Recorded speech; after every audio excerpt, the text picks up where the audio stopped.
Vamos para Brasília agora, em transmissão pelas redes sociais, nesta quarta-feira, o presidente eleito Jair Bolsonaro se pronunciou mais uma vez a respeito do caso Fabrício Queiroz, aquele assessor do deputado Flávio Bolsonaro que fez movimentações financeiras atípicas, digamos assim. Destaco aqui uma das declarações do capitão reformado, abre aspas, se tiver algo errado, que paguemos a conta, fecha aspas, disse Bolsonaro, que ressaltou também que nem ele, nem o filho são investigados. Vamos lá, Zé Maria Trindade, até aqui, qual é o tamanho desse desgaste provocado aí antes, né, que Bolsonaro assuma o cargo ali, né?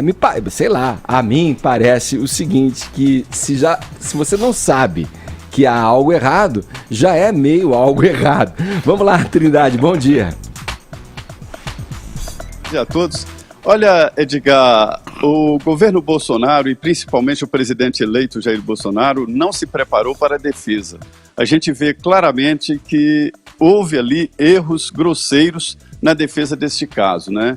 Hoje, a principal assessoria de comunicação, todo mundo sabe, que é se preparar para a defesa, porque essa história de fazer release e não sei o que, isso aí é coisa do passado. A empresa e o político tem que andar sozinho. E neste caso começou assim, o Onyx Lorenzoni dando resposta, levando o problema para a equipe de transição, aí depois veio outro e falou, e a coisa ficou inexplicada. É muito claro que esse gabinete do deputado Flávio Bolsonaro tem algo errado. Isso aí é um crime, sim, não tem dúvida sobre isso. Ninguém retira tanto dinheiro assim para ir fazer uma compra legal. Né? Ninguém faz isso. Você faz uma transferência e dá aquele negócio que se usava antigamente que se chama cheque, né? Que caiu em desuso, mas isso também pode ser usado, enfim. Agora, é preciso saber exatamente onde foi, não é o erro, onde foi cometido o crime. Se é apenas uma sonegação fiscal ou se é algo mais grave, como, por exemplo, uma situação que é até comum, inexplicavelmente até hoje, aqui na Câmara, no Senado e nas Assembleias, de pegar parte dos salários dos funcionários. Nós já falamos sobre isso. Só que agora a crise ficou muito mais profunda e não se trata de crise do governo Bolsonaro, é no gabinete do filho dele e pronto. Mas acontece que os aliados de Jair Bolsonaro estão cobrando explicações. Está demorando demais. Então foi assim o juiz Sérgio Moro dizendo que é preciso investigar, outros aliados aqui, principalmente a Janaína Pascoal, dizendo que é preciso investigar. E aí vem o presidente eleito Jair Bolsonaro e mostra uma coisa que ele tem falado, de que o governo dele será transparente e todo mundo tem que assumir. Então ele está dizendo, na gravação que divulgou, de que é preciso mesmo assumir e pronto, assumir o erro e continuar. Vamos lá, Caio, tem uma outra frase dita nessa mesma circunstância, nessa live a que me referi aqui, que ilustra bem o tamanho da pedra no sapato, da encrenca, digamos assim, né, que circunda ali o clã Bolsonaro. Aspas dele aí, dói no coração da gente, dói. Porque nossa maior bandeira é o combate à corrupção, fecha aspas. E sabe quem aproveitou o ensejo aí para criticar a família, para ir engrossando o caldo ali das acusações? O Zé Dirceu. Zé Dirceu, em entrevista à BBC, disse que o presidente eleito e os filhos não têm mais nenhuma autoridade para falar em corrupção. E aí, é um imbróglio mesmo aí que está circundando, é uma nuvem que paira em cima do clã Bolsonaro, né? Os filhos parece que vão causar mais problemas do que solução, hein? O que você acha, Caio? Família é sempre problema, né, Edgar? Em qualquer circunstância, né? Olha, como que é a frase? Não tem som alto que dê jeito. Né? Não tem som, é verdade, né, Zé? A gente falou dessa estratégia, né, de resolver problemas familiares na festa, aumentando a trilha sonora. É o seguinte, né? Como é que foi a frase dele? Que o Bolsonaro e os filhos não têm mais nenhuma autoridade para falar de corrupção, diz José Dirceu. Nesse caso, por mais divergência política que a gente tenha com o cara, a gente tem que respeitar, né, Edgar? É a maior autoridade em corrupção no Brasil. O Zé Dirceu, né? Ele que foi condenado aí a 41 anos de pena por corrupção e lavagem de dinheiro, tá viajando o Brasil, né?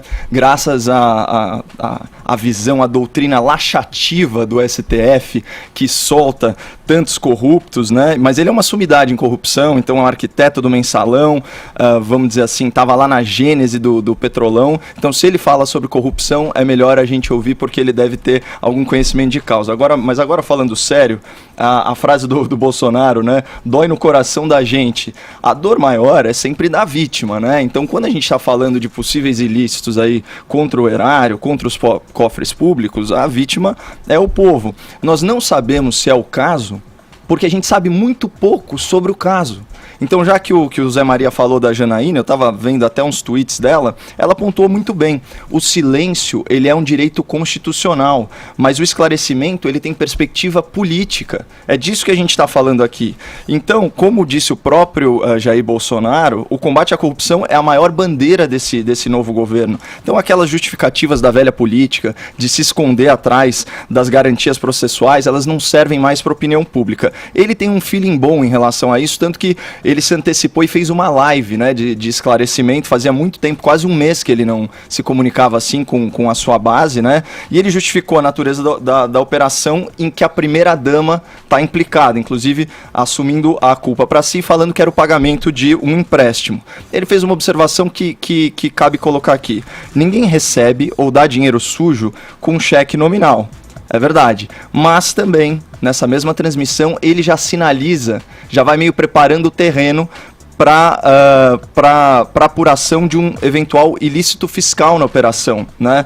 Por não ter informado a Receita Federal sobre essa operação. Tanto que ele fala, abre aspas, se eu errei, eu arco com minha responsabilidade perante o fisco. O ponto é, o caso ainda está muito mal esclarecido. E o pior argumento que a gente pode usar agora é fazer uma relativização culpando, eu já estou ouvindo muito isso na internet, culpando o órgão de fiscalização, o COAF, o Conselho de Controle de Atividade Financeira, que inclusive é um órgão que o Sérgio Moro quer fortalecer, né? Ou mesmo até fazendo alguns paralelos com episódios anteriores do lulopetismo. O Brasil, Edgar, ele tem que abandonar os seus políticos de estimação para a gente avançar enquanto nação. Isso daí é pressuposto. E aí, só para terminar a nota num tom mais leve, eu tava lendo a coluna do Zé Simão, me lembrou muito da literatura portuguesa, né, do ridendo castigati mores, né? Então, rindo que a gente castiga, que a gente corrige os costumes, e a velha política é repleta de maus hábitos. Olha o que o Zé Simão falou. Oportunidade de emprego.